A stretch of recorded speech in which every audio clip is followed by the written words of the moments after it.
Now we'll start this second session of this conference, bringing efficiency in judicial justice administration. Now we call Mr. P P Rao, Senior Advocate and Associate President of this Bar Association of India. Mr. Ved Marwah, former Governor Manipur and retired Commissioner of Police, Delhi. Presentation, police reforms. Now I call Mr. V. Shekhar, Senior Advocate and Vice President, Supreme Court Bar Association. Presentation second, commercial legislation, building cost for efficient outcomes. Mr. Prashant Kumar, our General Secretary of this Bar Association. Presentation third. Now I request to the P P Rao, please, Chair.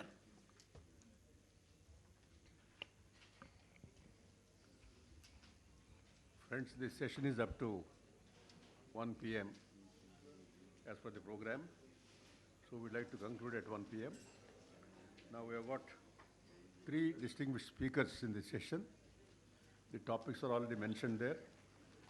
Although the theme of this working session is a little widely worded, bringing efficiency in judicial administration, but the presentations are going to be limited to 3 aspects.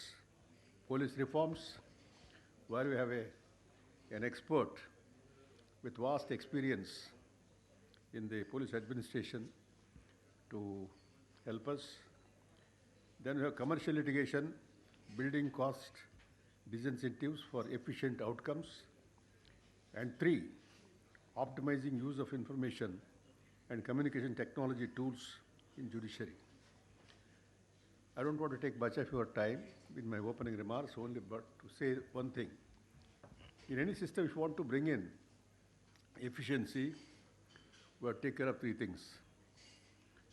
The machinery for administrative justice must be efficient. The manpower, the men and women who man the system must be efficient. The procedures which have to be followed, they should also be streamlined so that to cut short delays and expenses. So the 3 things are required. But now I call upon Mr. Ved Marwah to present his views on police reforms. Can I speak? Thank you, Mr. Chairman. Well, only very recently, the Chief Justice of India said that he is pained by the manner in which the criminal justice system is functioning. He's used the word pained. And some of the recent incidents that which has come in the public domain, shows where our criminal justice system is heading. On the one hand, we have a former Director General of Police West Bengal being arrested. We have the Director of the Premier Agencies, Central Bureau of Investigation, giving explanation to the Apex Court for doing what he has been doing. Well, I don't want to comment on that, since the matter is pending with the Supreme Court. Shows where the system is heading. And on the other hand, the fear of legal punishment is disappearing at such a fast rate that a stage is going to come where criminal justice system is going to be more on paper than in actual practice. Many of these muscle and mafia groups are coming up, and they openly threaten everyone. And the brazen manner in which our real estate is functioning, and it's well known. It is not something which I have to share with you. It's affecting every part of life, not just, when we think of criminal justice system, police reforms, we think in terms only of robbery, dacoity, theft and things like that. It's a very serious matter. Today, there is no activity, no economic or social activity where the money and muscle power does not play a very, very brazen role. And that is a matter, something which should worry us. Police reforms I've been hearing since I joined the service, and I joined the service a long time ago, and I'm still hearing it. And I can tell you my own little anecdote. How many minutes do you have, Mr.? 15 minutes. Wait a minute. I was appointed secretary, acting secretary of I was a relatively junior officer of the Dharmveera Commission. I was appointed after the previous government went away and the new Congress government came, and they got rid of a very eminent and a very fine officer, Mr. Narasimhan, of first batch from Tamil Nadu, and I was appointed in his place. And I was a relatively junior officer. And to cut a long story short, after the report was submitted, they were the members of some of the most eminent people who could talk about the subject were the members. And when the report came, the powers that were so annoyed. They were so annoyed because they thought that they had appointed me, and they couldn't take any action against the members. They were too eminent to do that. So everything came on me. And I was without a job for 6 months, without salary, because even a suspended officer, a lot of vested interests. And it is not just all who are want to violate the rule of law. It is a question of power. It's a question of power. And recently, I had an opportunity to meet one of the very senior ministers in the present government. I won't name him. And he blatantly told me, he says, if I can't have a say in the appointment of the Director General of Police and other police officers, what am I here for? I said, no, nobody is saying that you shouldn't have a say in it. The question is of appointments at various levels. There is a system which is already there. There are police rules which are notified by the state governments. And according to them, the procedure for appointment of every police officer is notified. And yet it is violated. It is violated blatantly. Because otherwise people who are heading the force or are appointed at various crucial levels are people whose competence is in dispute and whose integrity is questionable. Now, if such people are appointed in key positions, unlike other administrative departments, police department is a disciplined department which has a hierarchical system with a command and control, where when an order is given, it is expected to be complied with by the junior officers without much argument. That doesn't happen in other departments. Now, if the top man or the person at various crucial level is a person whose agenda is very different from enforcing the rule of law, then we have a very serious problem. And that is happening in many states of the country today. And as I said, it's happening in Delhi. After all, what the Director CBI has been doing is, I for one, I find it unbelievable. I find it unbelievable. And he is, and what sort of example does it set for the rest of the system? So the key issue is, one key issue is the appointments. And that is where the Dharmveera Commission made a recommendation, and on the basis of that recommendation, the Supreme Court gave the directive appointments a security commission which will appoint these officers. They will be given Prakash Singh's case, and it is still pending. He filed a contempt court, and there. But the point I'm making is that since the recommendation and since the directive of the Supreme Court, the situation, as I see it, is worse than it was when the recommendation and the directives were given. How has that happened? Because you can't look at the police reforms in isolation. And that is where my second point is.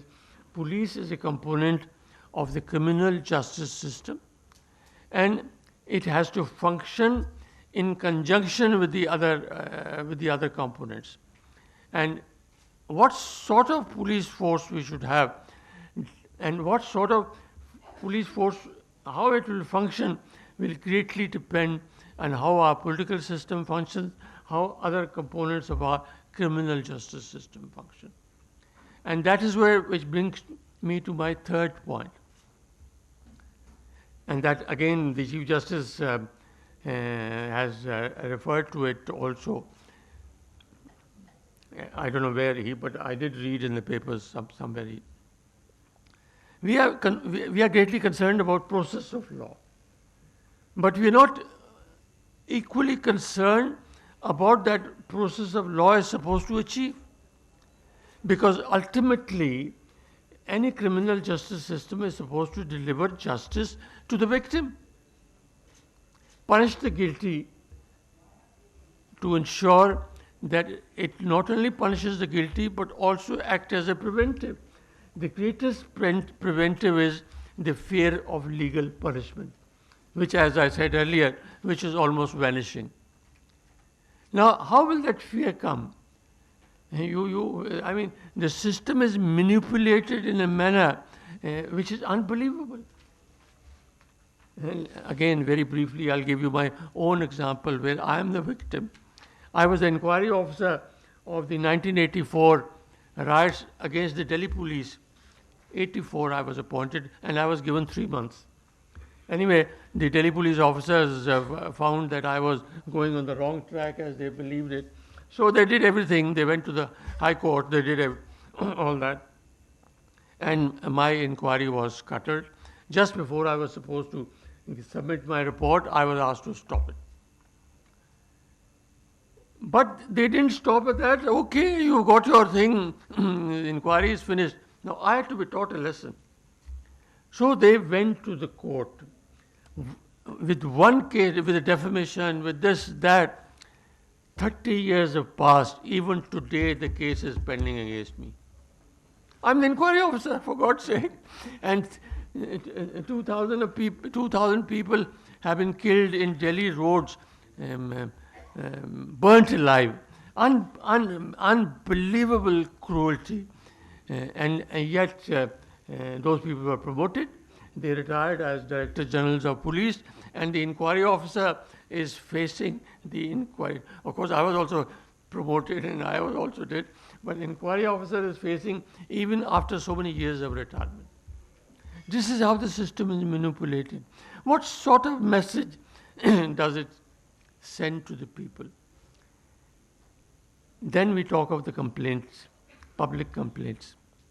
You know, when we talk of police reforms, invariably people think in terms of giving more police powers. Far from it. Powers, police has enough powers. The law gives police enough powers. If the question is if they are misused are not used? And if they are misused, what remedy does an ordinary citizen have? And one of the recommendations of the National Police Commission, which again is in the directive, is about the complaint, how a system of public complaint, and how accountability and transparency is to be brought in the police force. It is possible to achieve it. But here again, little or nothing has been done. And with the pressure of criminal cases going up, the number is very large. It's with the population increasing, average officer simply doesn't have the time to. So there is a tremendous discretionary power with the average police officer.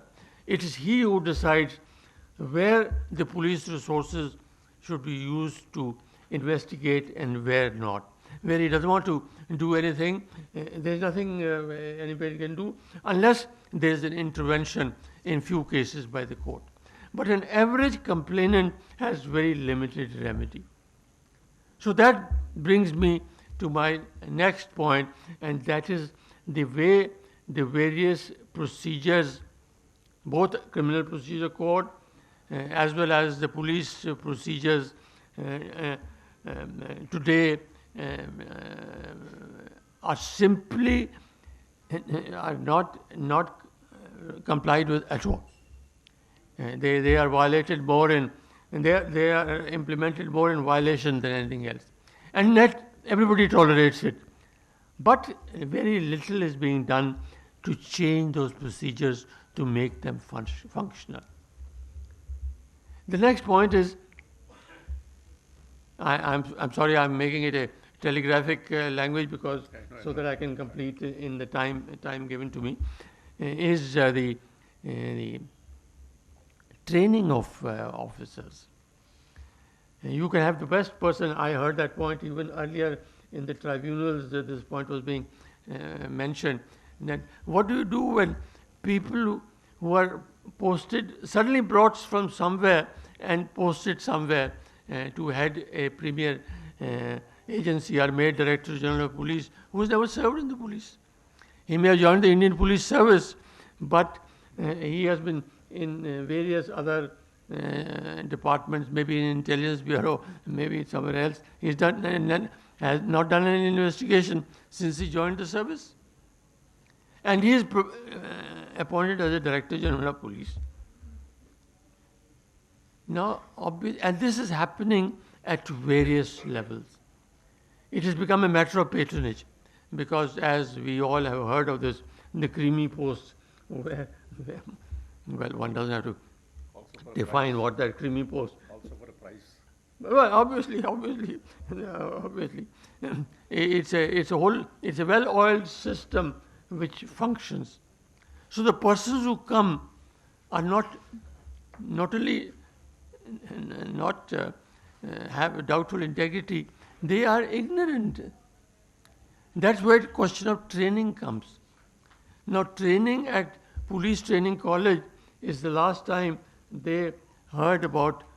Some of them don't even know about basic law. And the ignorance is unbelievable. Sometimes I discuss with some of these young officers, and I can't imagine the basic law is missing. They have forgotten that thing a long time ago. I was hearing a discussion panel discussion on the TV on arrest of under 188, violation of 144 in recent the UP cases. And what I heard was, again, the ignorance was unbelievable. So this is where the next question. Then it's a question of the place where the police functions and how long they function.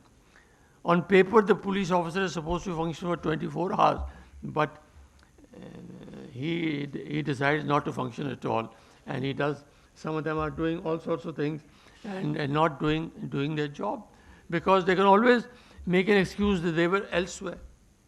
So if you give a target which is not achievable, the result is not more efficiency, more work, the result is the reverse. So here again, even if you go to Delhi, the capital of the country, some of the police stations, the places, the police stations are awful places.